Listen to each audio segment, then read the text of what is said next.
Halo everyone, hari ini kita akan belajar mengenai struktur dan fungsi tumbuhan. Structure and function of plants. Did you know that plants are living creatures that can eat, move, grow, breathe, and reproduce? For all their activities, plants are equipped with various parts that have certain function. Pada bagian-bagian tumbuhan adalah ada akar, batang, daun, bunga, buah, dan biji. Pada cerita kali ini, Nahda akan membahas perbedaan-perbedaan tumbuh-tumbuhan yang ada di sekitar kita. Ayo kita belajar bersama-sama. Bagian bercabang-cabang ini namanya akar.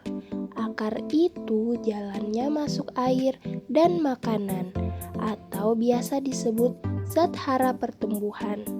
Makanya akar berada di dalam tanah dan ujungnya meruncing supaya bisa menembus tanah.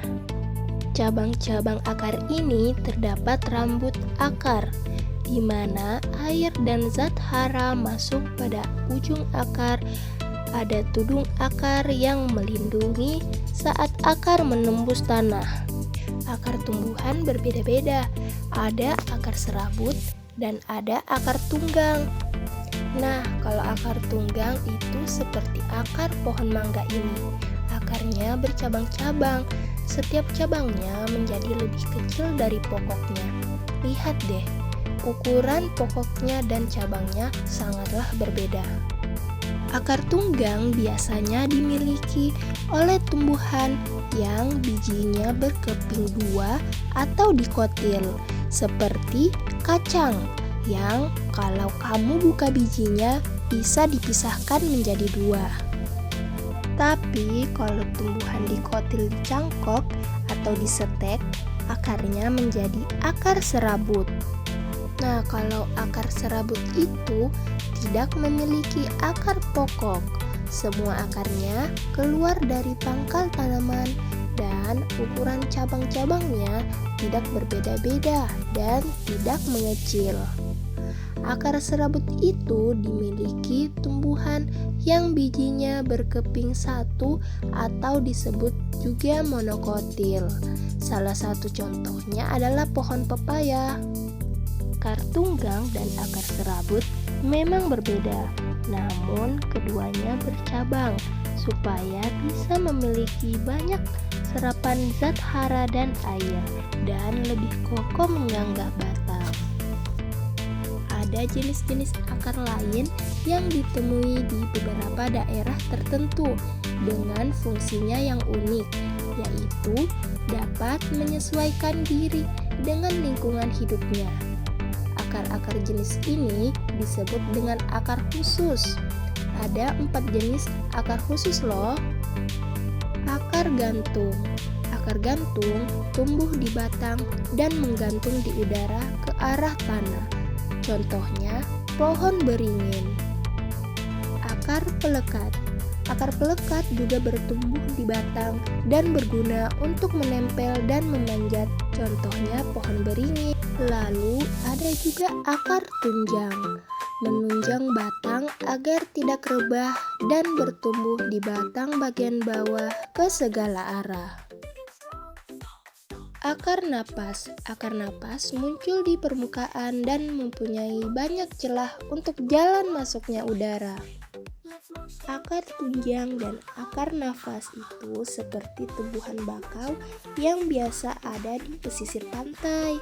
Nah, selanjutnya ada juga beberapa fungsi akar. Pertama, untuk menyerap bahan makanan seperti air dan zat hara. Lalu sebagai pondasi dan juga sebagai alat pernapasan. Beberapa akar juga menyimpan bahan makanan seperti ubi dan bengkoang. Selanjutnya, batang. Batang itu dibagi menjadi 3. Yang biasa kita lihat itu batang berkambium. Kambium itu bertumbuh keluar untuk membuat kulit kecoklatan, seperti di pohon mangga tadi. Kambium juga bertumbuh ke dalam dan membuat batang bertambah besar. Selain itu, ada batang basah yang lunak dan berair, seperti bayam. Ada juga batang rumput yang memiliki ruas-ruas dan sering berongga. Nah, selanjutnya kegunaan batang. Batang itu seperti saluran air dan zat hara yang diserap akar disalurkan ke daun, lalu sumber makanan dari daun disalurkan ke bagian-bagian tumbuhan lainnya. Batang juga menyangga tanaman untuk mencari cahaya matahari. Beberapa batang juga menjadi tempat menyimpan makanan. Berikutnya daun. Daun merupakan organ tumbuhan yang menempel pada batang. Banyak mengandung zat warna hijau yang dinamakan klorofil. Daun monokotil memiliki peruratan daun yang sejajar. Sedangkan daun dikotil memiliki peruratan daun menjala.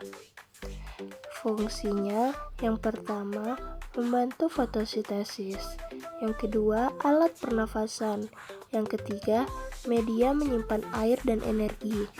Ada 4 jenis daun.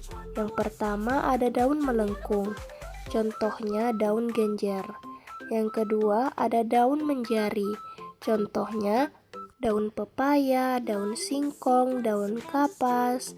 Yang ketiga daun menyirip, contohnya daun mangga, daun jambu, daun nangka. Yang keempat ada daun sejajar, contohnya daun padi dan daun jagung. Pada bagian bunga, bunga secara umum tersusun menjadi 2 bagian, yaitu perhiasan bunga dan alat reproduksi bunga. Perhiasan bunga yaitu tangkai, kelopak atau kaliks, dan mahkota atau korola. Contohnya bunga mawar, bunga kembang, sepatu, dan alat reproduksinya yaitu benang sari atau alat kelamin jantan, dan putik alat kelamin betina. Contohnya bunga pepaya, bunga kelapa. Bunga yang memiliki bagian-bagian tersebut disebut bunga lengkap. Bunga yang tidak memiliki salah satunya disebut bunga tidak lengkap. Pada buah dan biji, hasil reproduksi antara putik dan serbuk sari pada tumbuhan. Buah berfungsi untuk menyimpan cadangan makanan. Buah juga banyak yang dikonsumsi oleh hewan dan manusia. Biji merupakan calon organisme baru yang berasal dari bakal biji di dasar putik. Biji berfungsi dalam proses reproduksi tumbuhan, seperti penyerbukan dan sebagainya. Itulah tadi pembelajaran kita hari ini mengenai struktur dan fungsi tumbuhan. Terima kasih, sampai jumpa lagi.